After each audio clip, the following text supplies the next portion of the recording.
Bien, buenos días a todos, bienvenidos. Vamos a clamar, vamos a pedir a Dios su gracia y su misericordia.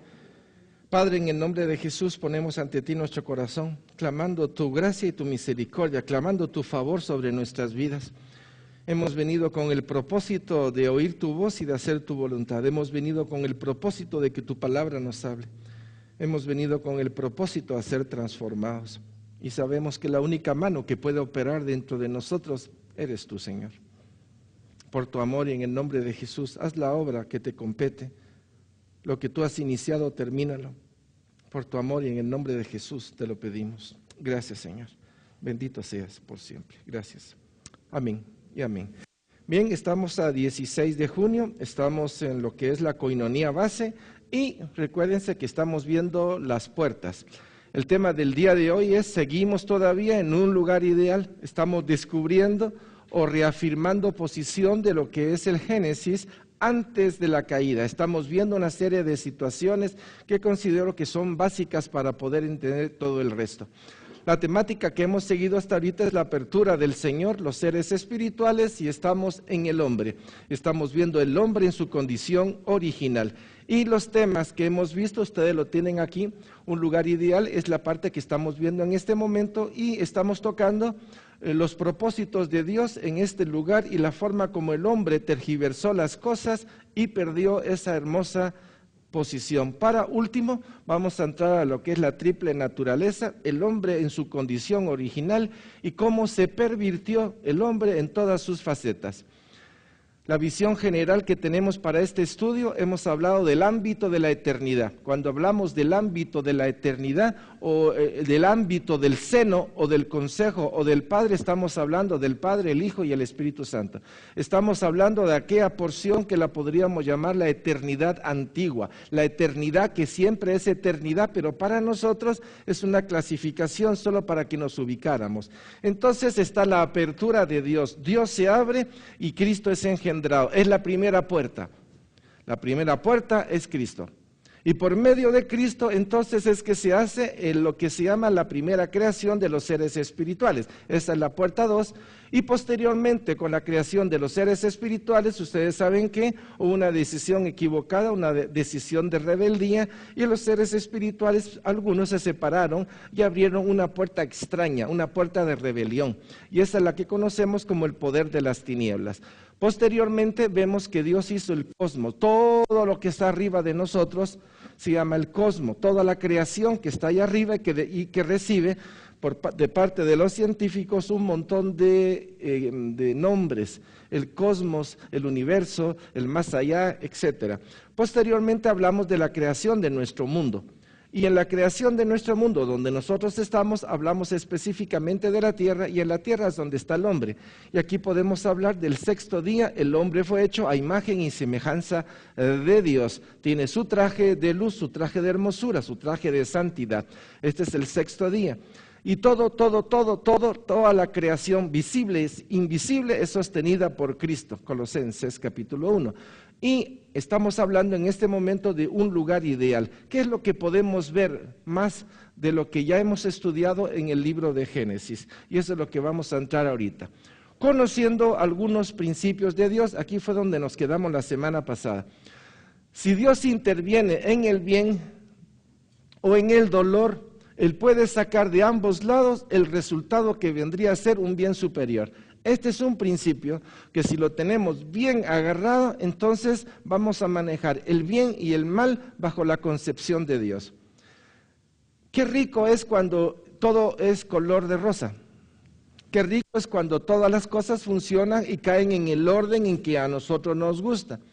Pero ¿qué pasa cuando el orden se pierde y qué pasa cuando entramos en desarmonía? Entonces ahí es donde le echamos la culpa a Dios, donde le echamos la culpa a la mujer, etcétera, etcétera, y entramos en una especie de abandono en donde todo lo tiramos o entramos en lo que se llama la apatía o para trabajar o la apatía espiritual. Pero hemos visto que en ambas posiciones trabaja Dios. De hecho, podríamos decir, en el momento alto o lo que se llama de día, en el momento del día donde está el sol, donde está el calor, donde está la luz, donde están todos los elementos, Dios trabaja a través del bien. pero generalmente hay trabajo de Dios que se efectúa en la noche. Cuando hablamos de la noche es cuando las cosas no están muy bien. Quiere decir cuando hay dolor o hay esa situación de circunstancias adversas y Dios te hace ver tu carácter, tu forma de responder, cómo manejas las circunstancias. En ese momento es donde hay una luz de Dios. Puede ser que en el momento no veas nada, pero días posteriores comenzás a ver que tu posición no fue correcta. Entonces Dios trabaja a través de esto. Aclarando posiciones. Es importante esta figura porque esta clasificación nos va a ayudar a entender todo lo que vamos a hablar el día de hoy. Hablamos de la hermosura de su santidad y dijimos que Dios tiene una cobertura de tiniebla de amor. Son tinieblas de amor, de protección para nosotros. Y así como Él tiene esto, Él tiene el concepto del bien y del mal. Ahora, en Él está el bien y en Él está el mal. Cuando hablo de bien, hablo de lo gracioso, de las cosas buenas, de todo lo que es, que da gozo, que da placer. Y cuando hablo del mal, no estoy hablando del mal que nosotros entendemos en el mundo. Estoy hablando del mal con el cual Dios corrige para enderezar al hombre. Por eso la palabra mal a nivel hebreo quiere decir quebrantador. Quiebra las cosas que no van acorde a lo que va a bendecir mi vida. Si hay algo que no bendice mi vida, el mal de Dios o el quebrantamiento es evitar que yo entre ahí. ¿Estamos? Entonces ya tenemos la primera parte que es la de Dios. Cuando viene Cristo también Él tiene sus tinieblas y en la línea está la creación de los seres espirituales, pero uno de los seres espirituales turbado en su corazón por la rebelión, Él también usa el poder que tiene, que Dios le dio, y entonces saca un bien y un mal. Un bien que es para bien del hombre en el sentido del egoísmo y de su orgullo. Y un mal que va en persecución para robar, matar y destruir. Si tenemos claro este bien de Dios con este bien del hombre o este bien satánico, hay una diferencia tremenda.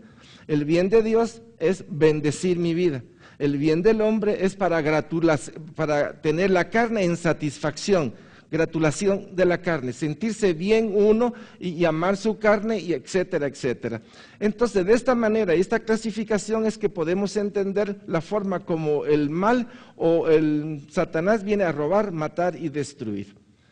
Bajo esta concepción ya nos es más fácil trabajar. Entonces, Dios utiliza el placer y el dolor para limpieza y crecimiento espiritual. Teniendo este enfoque es como podemos agarrarlo para ya no tomar el camino del enojo, la venganza, el rencor, porque eso nos pasa. Porque hay situaciones en las cuales alguien me puede decir algo y me provoca un fastidio interior. Ese fastidio interior viene a ser el dolor. Ahora, ¿qué fue lo que esta persona me quiso decir? Posiblemente esta persona vio un defecto, o vio una arrogancia, o vio algo dentro de mí, o algo que no estaba bien, o posiblemente tal vez la otra persona venía con ganas de meter el dedo y lastimar, ya sea que sea de parte mía o que sea de parte del otro, tengo que agarrarlo bajo el concepto este. De lo contrario, se fabricaría en mí una especie de miniguerra interior, entraría en conflicto. Entonces Dios utiliza todo para nuestro bien. Ahora, hay que entender el bien y el mal y hay que ver lo que es la escuela de Dios. El Señor tiene una escuela con un único grado. Miren ustedes qué escuela más hermosa. Una escuela con un solo grado. Y dice, pero que este grado tiene dos secciones, la sección A y la sección B. Por favor, vean esto, porque creo que es importante que veamos la forma como Dios trabaja. En estas dos escuelas, sección A y sección B, tenemos el primer ingrediente. En el primer ingrediente están los que creen. Y en el otro ingrediente, ¿qué creen ustedes que están?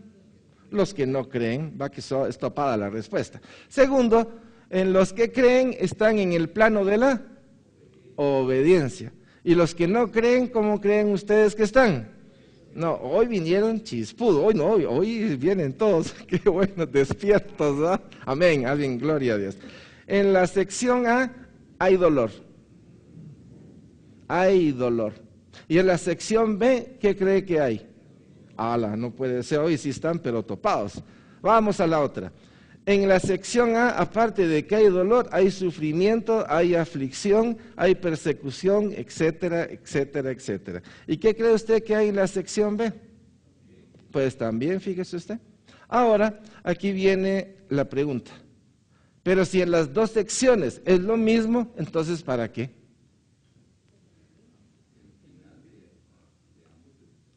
Al final de ambos es diferente. Pues antes de buscar el final, hay que ir al principio. Porque si al final me va a ir de mal, hay que buscar el por qué. Es el principio. Entonces aquí podemos ver que primero el creer, el obedecer, trae dolor y sufrimiento. Entonces el motivo es el amor. Si entiendo este principio, ya sé que voy a tener dolor y sufrimiento, pero por la causa correcta. Entonces, de donde parte la intención es la clave, porque al final ya sé lo que va a pasar. Ahora, en el otro lado, el motivo es por la rebelión. Voy a tener dolor, voy a tener sufrimiento. A la voz, ahora sí ya puedo ver las dos secciones. ¿En qué sección está usted? Ya me respondió. En la C. En la C, ok. O sea que usted todavía no lo han pasado a esta sección de... ¿En qué sección se ubicaría usted? Pregunto, ¿el dolor y el sufrimiento es por causa del reino?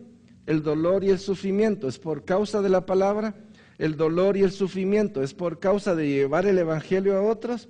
¿O el dolor y el sufrimiento es por los berrinches porque las cosas no son como usted quiere?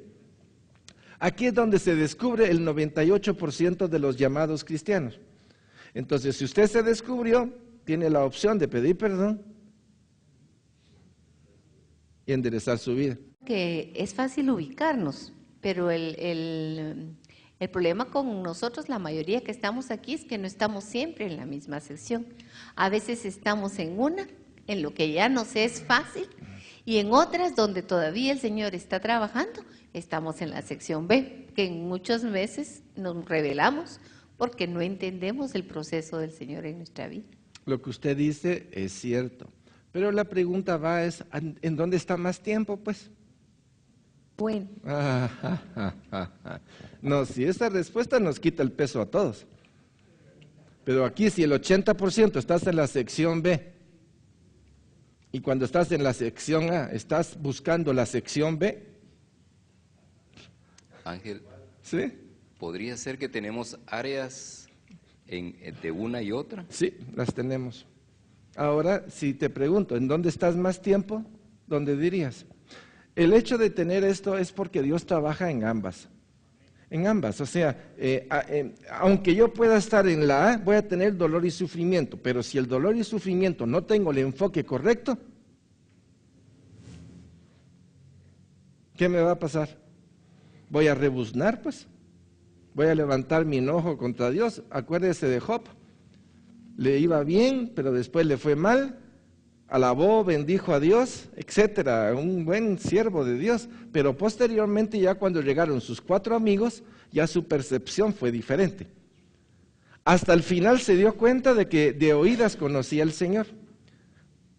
Y me aborrezco, dice.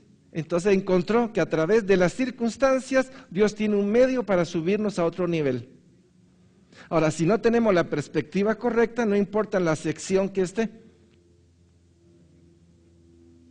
Es el enfoque en el cual parte mi corazón para todo esto. ¿Me expliqué? Pueblo de Dios. Ok. Si el hombre está caído y su corazón, voluntad y todos los sentidos están corrompidos y llevan velos de diferentes grados de tiniebla y van camino de muerte, ¿cómo es que van a enderezar sus pasos?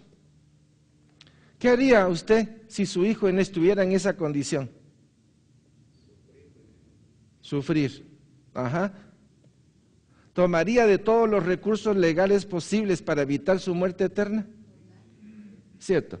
Si nuestro corazón, que es pinche, malagradecido, creído, y generalmente estamos en la sección B, ¿cuánto más será aquel que permanece en absoluta responsabilidad para con nosotros, que es Él? Por eso, si nosotros que somos malos les damos a nuestros hijos, ¿qué les damos? Cosas buenas. ¿Cuánto más nuestro Padre Celestial a favor de nosotros? Por eso es cuestión de enfoque. Si mi enfoque es humano, no quiere decir que eso sea malo, sencillamente el enfoque humano en riqueza, poder, etcétera, todas las cosas que son del mundo, obviamente eso me va a arrastrar. Pero si tengo el enfoque correcto, aún las cosas del mundo van a servir para formar carácter en mi vida. ¿Tiene sentido? Ok, la muerte. Otro de los elementos que el Señor dijo en el Génesis fue la muerte, porque si comes, morirás. Ahora, ¿qué es muerte? Hay varias cosas que tenemos que ver, pero hay que ver a qué muerte se refería el Señor. Primero, cuando el Señor dijo, ciertamente morirás, se estaba ya refiriendo no solo a la muerte física, sino a la muerte espiritual. Entonces, ¿qué muerte fue la que ocurrió en el Edén? Fue la muerte espiritual. Y la muerte espiritual está concebida bajo el término de separación. Separar, cuando alguien ya no está en la presencia del otro, se habla de que la relación está muerta. Entonces la comunión con Dios de alguna manera se perdió. Pero Dios en su infinito amor hizo un sacrificio. Y ese sacrificio de sangre les dio una túnica. Y ese sacrificio les permitió todavía tener la comunicación entre Dios y Adán y Eva. ¿Me estoy explicando? Pueblo de Dios. ¿Sí? O sea, hubo de parte de Dios, no puedo permitir que mi hijo se vaya. Entonces, Él mismo abonó, Él mismo hizo esto. Es decir, que la muerte física es en realidad consecuencia de la muerte espiritual. Sí, yo diría que es un medio que Dios ha utilizado para hacer reflexionar al hombre, porque la muerte física no es como se interpreta en separación total. La muerte física viene a ser un cambio de vida. El enfoque correcto es un cambio de vida, porque después de muerto, ¿a dónde voy? A la vida eterna. Por lo tanto, lo que estoy viviendo aquí es una vida temporal. Entonces, morir es un cambio de vida, pero ¿a dónde voy a ir? Entonces, hay dos muertes, la muerte física y la muerte espiritual. Ok, entonces hablemos un poquito de esto. Primero, la muerte es un decreto de Dios. Esto no es del hombre, es de Dios. Cuando Dios decretó la muerte física y la muerte espiritual, no hay nada peor que esto. O sea, cuando aquí hablamos de las ejecuciones por una cosa o por otra, todo eso son pequeñas cositas de nosotros. La verdadera muerte está aquí. Entonces, es un decreto de Dios. La muerte tiene dos enfoques. Primero, la muerte física o biológica y la muerte espiritual. Al hablar de la muerte física o biológica, quiere decir que los elementos del cuerpo dejan de funcionar. Deja de funcionar el cerebro, deja de funcionar el corazón, el hígado. O sea, ya las funciones biológicas ya no se llegan a su fin, sino que son cortadas. Es como cuando yo quito la corriente de una lámpara, ¡pum!, dejó de funcionar, ya no se va a prender esa lámpara. El hombre pierde la relación con su medio ambiente, pierde la relación con todo lo que estaba a su alrededor. Ahora bien, el hecho de que haya la muerte física no quiere decir que de una vez quedó ahí todo, quedó en la tumba. El hombre al morir, su alma ha tomado decisión, o con Dios o sin Dios. Entonces solo es cambio de vida. Tenemos lo primero que es la muerte física o biológica. Y la muerte espiritual, en el Edén ocurrió la muerte espiritual.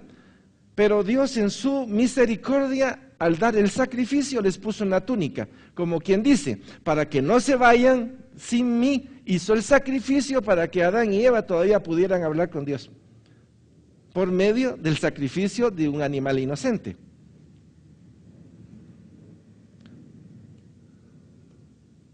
Muerte física, biológica. Es el paro total de sus funciones biológicas y de las relaciones con el medio. Su cuerpo es enterrado y se hace polvo. A esto se le llama corruptible. ¿Debió el hombre de pasar por esta prueba? No era necesario. Si el hombre comía, el hombre pasaba de una vez al estado incorruptible. Pero en este caso el pecado trajo la muerte física, y la muerte física implica que nuestro cuerpo vaya al sepulcro y se vuelva polvo. Su cuerpo espera el tiempo de la resurrección. Estamos hablando del cuerpo físico. De todos aquellos que han creído, cuando venga Jesucristo en el rapto, estos que han creído, que se han mantenido fieles, pero que están muertos, aunque están muertos, vivirán. Entonces estamos viendo la parte física. Y la parte espiritual es la pérdida de la relación con Dios. No hay comunicación en este momento, es temporal. Si no acepta a Cristo, esta muerte en este momento es temporal. En el momento en que acepta a Cristo, pasa de la muerte a la vida. Pero si esta persona permanece sin decirle sí a Jesucristo, entonces viene la muerte eterna. No va a tener la relación con Dios. O sea, va a estar en la eternidad, pero no con Dios. El hecho de no estar con Dios, ese es el peor dolor. No es tanto el infierno, tan temido como dirían algunos, sino la ausencia misma de la belleza, de la paz, de la gloria de su santo nombre. ¿Está bien claro los dos? Entonces con esto ya tenemos una pequeña definición para saber que no solo es la muerte física, sino la muerte espiritual. La peor de todas es la muerte espiritual. Así que aquí cuando hablan de que el hombre va a ser ejecutado, eso no es lo peor. Lo peor es que ese hombre que va a ser ejecutado no encuentre a Cristo. Ese es el verdadero castigo. Ok. Dios teje en todas las circunstancias. El hombre toma sus decisiones y estas traen sus consecuencias de dolor o de placer. ¿Está usted de acuerdo con eso? Ok, usted tiene hoy dos opciones, o hacerla por la sección A o hacerla por la sección B. Génesis nos habla de estas dos secciones, comer o no comer. Es lo mismo que ocurrió en el Génesis, todos los días se nos va a presentar de diferentes formas. Gálatas 6, 7, 8 es un principio que no debemos de olvidar. Nadie puede engañar a Dios. Usted puede decir estoy en la sección A el 90%, pero sus hechos dicen que están en la C. Ok, entonces, por favor, presten atención. La idea de traer esto es darnos cuenta que desde el Génesis tenemos una enseñanza preciosa de vida, o conmigo o contra mí. Eso es lo que estamos viendo. Y dice, no os engañéis, Dios no puede ser burlado, pues todo lo que el hombre sembrare, eso también segará. Porque el que siembra para su carne, de la carne segará corrupción, mas el que siembra para el Espíritu, del Espíritu segará vida eterna. Si el hombre hubiera comido del árbol de la vida, ya tendría la vida eterna. Como no lo obtuvo allá, ¿ya? Dios no ha negado la opción, ni ha negado la invitación, sino por el contrario, la ha extendido con brazo de misericordia para con nosotros. Dios puede intervenir o permitir situaciones para ponernos a prueba o ver el grado de crecimiento por medio del bien y del mal de Dios. Dios sí hace esto. Tenemos muchos casos a nivel bíblico. Uno de ellos es Job. Pero hay otra serie de casos como el de Juan 9, 1, 5, que es interesante porque hay cosas que uno diría, ¿y entonces por qué esto? Leamos. Al pasar Jesús vio a un hombre ciego de nacimiento y le preguntaron sus discípulos diciendo, Rabí, ¿quién pecó, este o sus padres, para que haya nacido ciego? Respondió Jesús, no es que pecó este, ni sus padres, sino para que las obras de Dios se manifiesten en él. Pero si eso le hubiera pasado a usted, ¿usted qué diría? 30 años ciego, 25 años ciego, y ahora le dicen que esto es para ver la gloria de Dios. Si usted no está en Cristo, tal vez le hubiera dicho, Señor, ¿por qué nos haces a otro? ¿Por qué a mí? ¿Se ha fijado eso? ¿Por qué a mí? Nunca le ha dicho eso usted al Señor. ¿Por qué me pasa esto a mí? Y el Señor te dirá, ¿y por qué no? ¿Y por qué no? ¿Por qué me vas a poner la inyección a mí? Porque tú eres el que la necesitas. ¿Sí? En aquella cita donde dice, en Deuteronomio me parece que es, dice que Dios visita la maldad de los padres hasta la cuarta generación. Sí. Hay resultados en la vida del hombre que vienen por la forma de ser o la conducta o la vida de los antepasados. Quien responde eso es Ezequiel. Ezequiel 3:16 habla de que en Ezequiel hay muchas citas bíblicas en donde dice que el hijo es inocente de las cosas del padre y el padre es en relación a su hijo. Yo creo que hay citas que cuando las vemos tan así como citas diera la impresión de que hay un castigo de Dios permanente, pero Dios no le echa la culpa al hijo de las decisiones del padre. Por favor, tenemos que verlo así, porque de otra manera lo único que veríamos es una situación caótica. Creo que puede haber cierta influencia en lo que yo llamaría la educación que nosotros damos, en las cuales transmitimos nuestras propias dolencias. Y nuestros hijos toman de esas dolencias, por un lado. Tampoco niego que haya influencia espiritual, porque hemos visto que de familia en familia han habido ciertos problemas, como el divorcio, por ejemplo. Divorcio de papá, divorcio del hijo, divorcio del nieto, y una secuela o compromisos de nuestros padres o de nuestros abuelos en donde han hecho tipo de pactos o alianzas que nos pueden afectar. Ahora, no solo es cuestión de cadena espiritual, es situación del medio que nos rodea y que estamos comiéndolo todos los días. Entonces, yo no diría que solo es un factor, es un montón de factores los que influyen. Por eso la intervención del Señor Jesucristo es bien clara, no solo viene a morir, sino viene a deshacer la obra que el enemigo ha hecho dentro de ti. Cuando tenemos esta concepción, entonces digo, bueno, si alguien que va a llegar a retiro, ¿hasta dónde debo de llegar a orar por él? En lo personal, hay que romper toda cadena, hay que romper todo pasado, hay que romper toda situación que viene en el retiro. Específicamente es una batalla espiritual. Podríamos pensar entonces que el hijo no paga por el pecado del padre, No. pero el padre traslada una iniquidad, es decir, una tendencia a hacer lo malo por lo que vio el hijo hacer al padre. Sí, hay una influencia directa. Pero una iniquidad, pero el hijo puede no hacerla. no hacerla, Así sino es. tomar una decisión Sí. es personal. Así es. Entonces yo decido seguir, por ejemplo, Sí. si miro que mi papá fue alcohólico, Así es. yo tengo la capacidad, opción. digamos, de decidir si sigo eso o al contrario, lo que él vivió me hace alejarme de esa posición. Así es. Humanamente lo podemos ver. Ahora, humanamente uno no sale de eso porque la iniquidad está dentro. Mi padre tiene iniquidad y yo tengo iniquidad. Mi padre tiene que resolverlo con el Señor Jesucristo y yo también. Pero si ninguno de los dos conocemos al Señor y yo veo que mi padre es alcohólico y veo todo lo nefasto que ha sido con mi mamá y con mis hermanos, uno conscientemente puede decir, no voy a hacer lo que mi papá es, pero resulta que con el tiempo uno vuelve a ser lo que es su papá. O sea que a la hora de la hora la iniquidad de mi papá y la iniquidad en mí va a funcionar. Perfecto. Si la iniquidad funciona en mi papá y funciona en mí, ¿conforme a qué me va a juzgar Dios? A la mía. Entonces, aquí la única respuesta es encontrar a Cristo. Al encontrar a Cristo me quita el rótulo de condenado a muerte. ¿Cierto? Ya soy del reino de Dios. Al entrar el Espíritu Santo comienza la batalla dentro de mí. El hombre viejo tiene que morir. Ahora, el hombre viejo lo que tiene es la iniquidad adentro. ¿Estamos? Y aparte tienen que ser quitados todos los velos de la ignorancia, todos los velos de tiniebla que han caído sobre nosotros.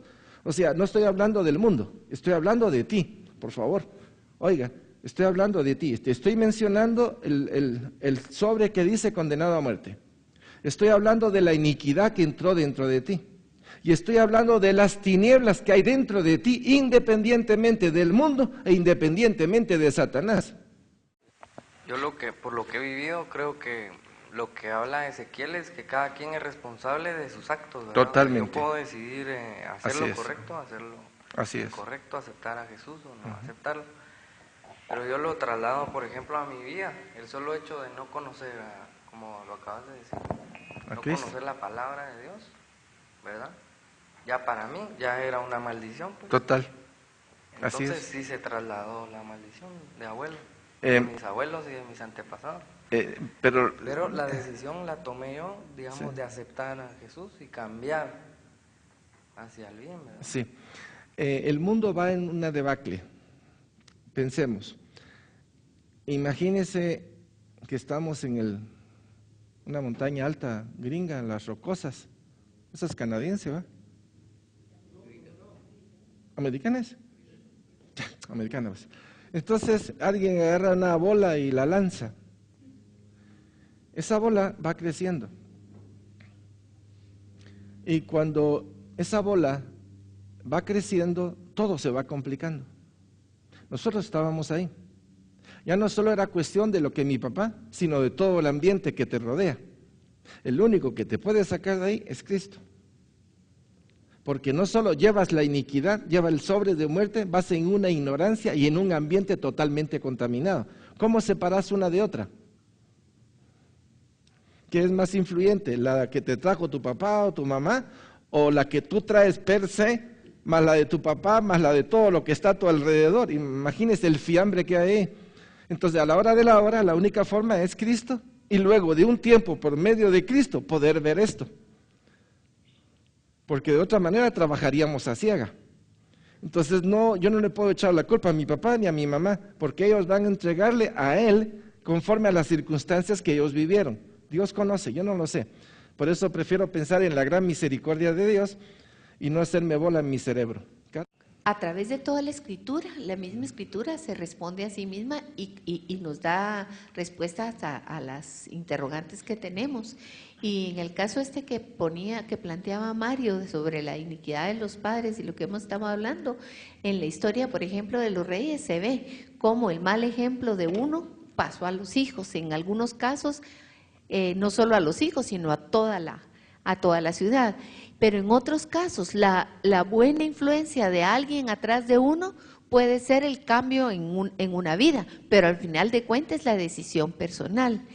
Y el Señor lo dice también cuando habla en Deuteronomio, y Él dice, ante ti, y lo hacen individual, está la vida y está la muerte, está la bendición y está la maldición. Escoge tú, dice la palabra, escoge tú. Entonces, ahí está delante de nosotros todos los días. Lo que pasa es que la influencia que traemos puede ser un peso grande sobre esa decisión. Está bien, Caro. Ahora, recordemos que hubieron varios reyes que tuvieron unos papás asesinos. Y ellos fueron una joya de Dios. Ahí tenés a Josafat. Y otros, ¿verdad? Hubieron reyes que tuvieron por ejemplo, Manasés fue un tipo de 55 años de un reinado perverso. Perverso. Entonces, no podemos hablar de una concatenación de situación, sino que hay una intervención de Dios. Recuérdense, el hombre está caído. El hombre tiene el sello, el hombre tiene la iniquidad, el hombre tiene los velos, pero no dejemos de pensar que todo hombre, aún caído, tiene la bondad de Dios a su alrededor. Y la bondad de Dios está esperando el momento, así como Satanás está esperando el momento para entrar, también Dios está esperando el momento para el toque de la vida de nosotros, o sea, no nos ha abandonado. Entonces no podemos entrar en que los demás, yo prefiero ver a Jesucristo y que por medio del Espíritu Santo seamos escudriñados y seamos limpiados. Esto es personal. Cuando lo vemos bajo la concepción del amor de Dios, primero es usted. Si usted no se enfoca en la vía correcta, usted es un falso santo. Permítame esclarecer. Si yo, Ángel está aquí y tengo un espejo aquí, y todo lo que Dios me quiere regalar a mí, y si tengo el espejo, ¿qué va a hacer? Lo reboto, ¿verdad? Para otros. No permito que la obra de Dios se haga en mi vida. Pero al no permitir que la obra de Dios se haga en mi vida, pero yo sé que hay que hacer obras buenas, puedo estar haciendo buenas obras sin permitir que la obra de Dios se haga en mi vida. 98% de los cristianos. Quería hacer como énfasis porque reconocemos que Satanás, el mundo y la carne van en esa debacle que tú comentabas, ¿verdad? Y el mundo mismo va para eso. Sin embargo, ya teniendo a Cristo, cabalmente lo que tú decías, ¿verdad? No transmitimos, no guardamos y transmitimos las verdades de Dios a las generaciones que vienen. Y ahí volvemos a enfatizar la misma debacle en el que el mundo y nuestros hijos, nietos, etcétera, van al no tomar la decisión correcta. Sí. Tengo una imagen. Imagínense que hay un volcán y acaba de sacar toda la lava, ¿no? Y nosotros estábamos cerquita del volcán y teníamos nuestros muros levantados, ¿de acuerdo? Y la lava está cayendo a todo alrededor. La lava va a seguir, ¿va? Porque el mundo es eso, es la lava de la maldad a la que está cayendo sobre todo. Si no tenemos conciencia de esto, no levantaríamos más muros. Y solo sería cuestión de tiempo de que el mundo y el oleaje del mundo nos lleve la tostada. El hecho de tener conciencia es lo que nos hace levantar los muros.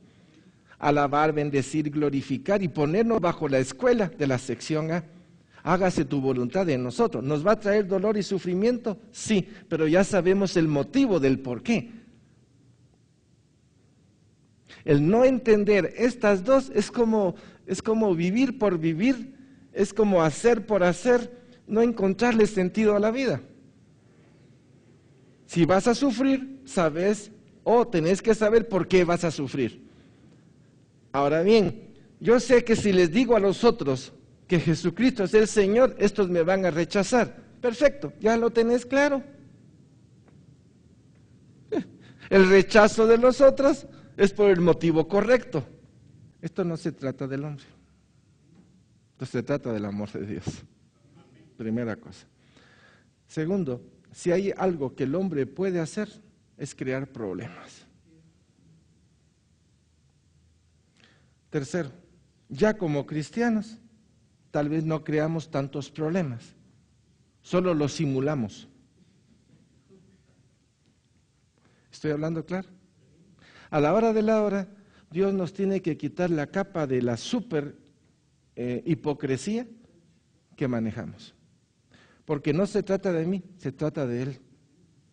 Si hay algo que yo puedo hacer honestamente, es confesar mi pecado. Y dejar que la obra de Dios se haga en mi vida. Oiga, son dos cosas. Una, confesar el pecado. Y segundo, dejar que la obra de Dios se haga en mi vida. Cualquier intento mío de agregarle algo a la cruz es una severenda, una palabra bonita, estupidez. Querer agregarle algo a esta cruz a favor mío es una estupidez.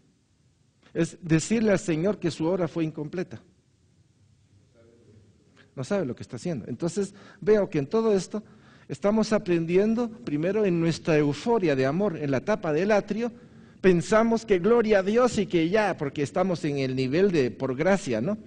Pero media vez o una vez el Señor comienza a trabajar en nosotros, comenzamos a darnos cuenta de que hay mucho en nosotros que nosotros no sabíamos. ¿Qué podemos hacer? Confesarlo, porque al entregar o al confesar viene operación limpieza de Dios. Contra más conciencia tenemos de eso, más nos damos cuenta de que no es por nosotros, sino porque es el amor de Dios en nosotros.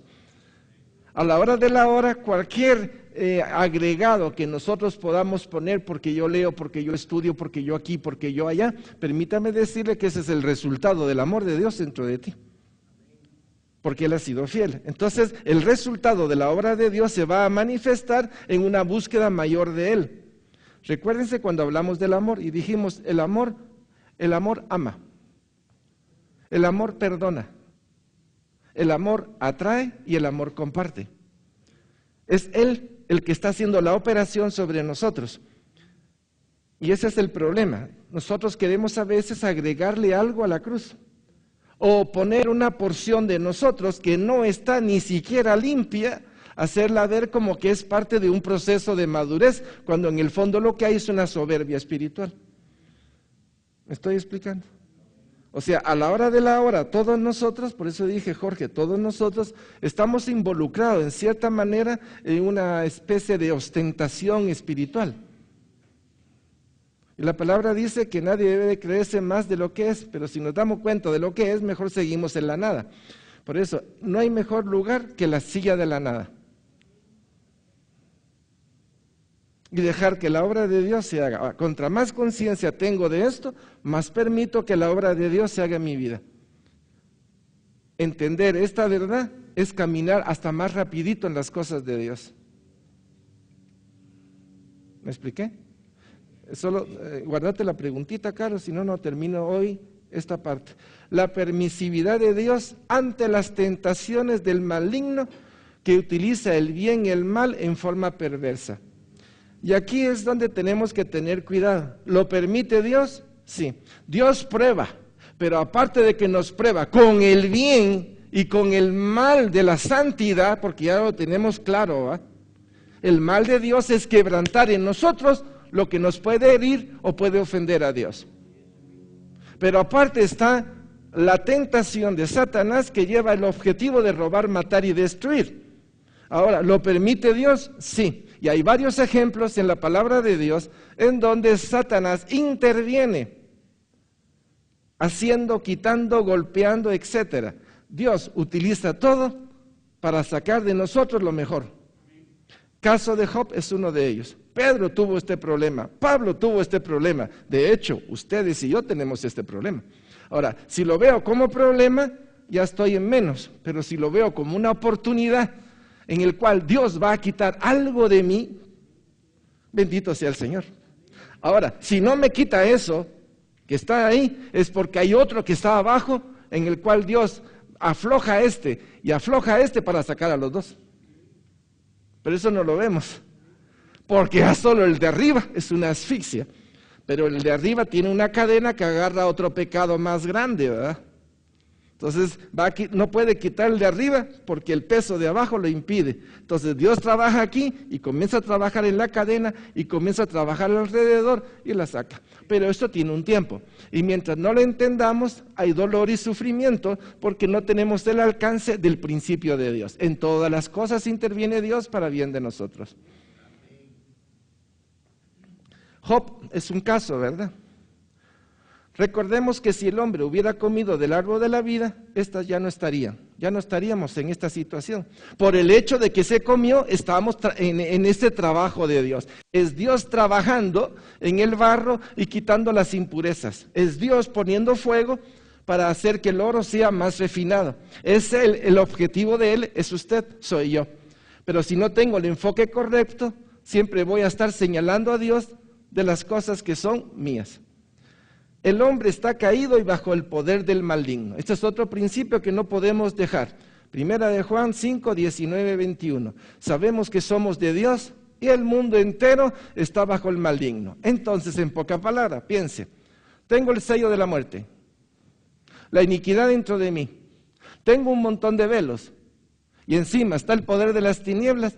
Por eso, si no enfocamos correctamente qué fue lo que pasó en el Génesis y todas las consecuencias que hay en nosotros, ¿cómo vamos a batallar? ¿Con qué idea vamos a entrar a la batalla? Porque yo pensaba en un ciego que recupera la vista y que nunca ha visto nada. El poquito de luz que vea le va a hacer tal felicidad que va a creer que está viendo 40-40, que creo que es lo máximo. 20-20. O 20-20, vaya, no me acuerdo, no sé. Pero eso, el que está recibiendo un poquito de luz y nunca ha tenido ninguna, le va a parecer lo máximo. Y eso le pasa muchas veces al recién convertido o a la persona que no tiene como mucho todavía de la palabra y de la experiencia de Dios, que con lo poquito que ve cree que ya tiene todo. Okay. Y ese es un problema, ¿verdad?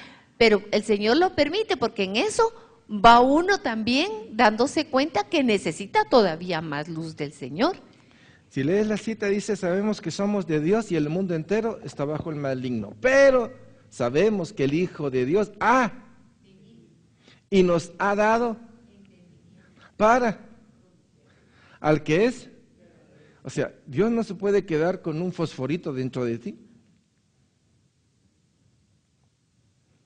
Y ese es el problema que yo veo en la iglesia, porque había un Pablo que dijo, no, esa es la iglesia. Porque si no hay una voz como la de Pablo, entonces todos se aclimatan. Entonces tengo que ver la iglesia como lo que es atrio, lugar santo y lugar santísimo, pero tengo que ponerle el lugar correcto a cada cosa, porque entonces lo que hago es que me tiro hacia la derecha o me tiro hacia la izquierda. ¿Me pongo del lado del pecado? ¿Acepto la iglesia porque así fue en el principio? ¿O estamos llamados a la santidad? Que por causa de nosotros, el nombre del Señor es blasfemado. Y no está hablando del líder, está hablando de vos. Está hablando de vos. Y ese es el problema que nosotros no queremos aceptar. Si hemos sido rescatados, nuestro dedo debe señalar al Cordero de Dios. Si no entendemos el tipo de batalla que tenemos, nosotros estamos solapados ante una iglesia. Solapados, perdónenme, ustedes son unos solapados y yo también. Ahora, ¿qué quiere decir eso? Muy claro, si la luz de Cristo no me ilumina para ver eso, estoy en la calle. Pero yo estoy convencido de que la luz de Cristo sí los ha iluminado y no han querido dar el paso, porque a mí me ha pasado. Entonces yo me encuentro culpable ahí. ¿Qué tengo que hacer? Confesar mi pecado y pedir perdón. Y lo que me ha sido descubierto a mí, se los tengo que enseñar a ustedes por si acaso no lo han visto. Pero yo estoy seguro de que el Señor sí se los ha dicho. Pregunto, ¿se los ha dicho el Señor? Entonces, ¿qué es lo que se necesita? Una palanca del otro lado para un sangoloteo, para que nos haga ver que hay más. Porque de repente nosotros hacemos nuestro propio estilato de santidad. Ya no miento, ya no chupo, ya no esto, ya no lo otro, ya estoy bien. Lo siento, mi querido cuate, es más arriba. Entonces, nos podemos aclimatar a ciertas condiciones. Y es ahí el problema, el adormecimiento de la iglesia. Por eso la palabra dice, despierta tú que duermes. Hablemos claramente. ¿Usted conoce a algún hermano que roba? ¿Usted conoce a algún hermano que adultera, que fornica, que mira pornografía? Estoy diciendo si conoce a algún hermano. Y si sigo con la lista, entonces yo diría, a ver, que tire la piedra aquel que se sienta libre de pecado, porque a la hora de la hora el escrutinio tiene que existir entre nosotros. Si el escrutinio de Dios no entra dentro de nosotros, perdón la palabra, pero es que estamos regresando al vómito, peor que el animal. Y eso es lo que nos gusta, a que nos aclimate. Busquemos una iglesia que nos aclimate nuestra condición de vida. No puede ser eso. No puede ser, pues. Por eso les he dicho muchas veces, miren, en ese caso mejor juguemos fútbol, ¿va? Tal vez pateamos mejor ahí. Pero yo lo que encuentro dentro de la iglesia es un 98% de cristianos hipócritas, vendidos, traidores, que lo único que quieren es que me digan a mí que estoy bien, y eso no es cierto. Andamos buscando siempre un tipo de acomodación con los demás. Para mí esa acomodación con los demás es traición al nombre de Jesucristo. O sea, cuando no vemos el escenario completamente, pensamos que estamos volando como las águilas y lo único que estamos haciendo es arrasando todo el piso. ¿Sí? El engaño de la iglesia es velo mágico. Nuestro compromiso con Dios es lo que hace que otros blasfemen contra Dios, porque hay que pagar impuestos y queremos robar los impuestos. Tal vez compramos facturas que no se deben de comprar.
La constitución de Dios está en la palabra de Dios. Y la constitución no debe de ser cuestionada, debe de ser cumplida. Punto. Está toda esa conveniencia de que sí, de que no. Eso es fanfarronería religiosa metida por Satanás. Por eso es la importancia, dije, la lava de ese volcán, si no tenemos levantado, si no dejamos que Dios sea quien tiene que ser en su vida, en mi vida, en esta congregación, estamos amolados.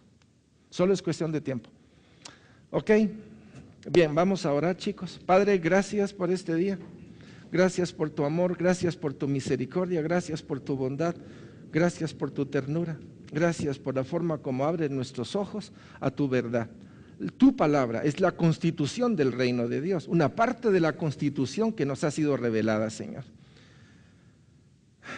No es para ser cuestionada, es para ser obedecida.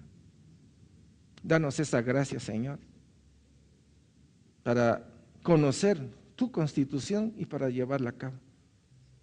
Alabarte por medio de ella, reconocerte en todos nuestros caminos, porque es justo y es necesario que toda rodilla se doble aquí para reconocer tu grandeza,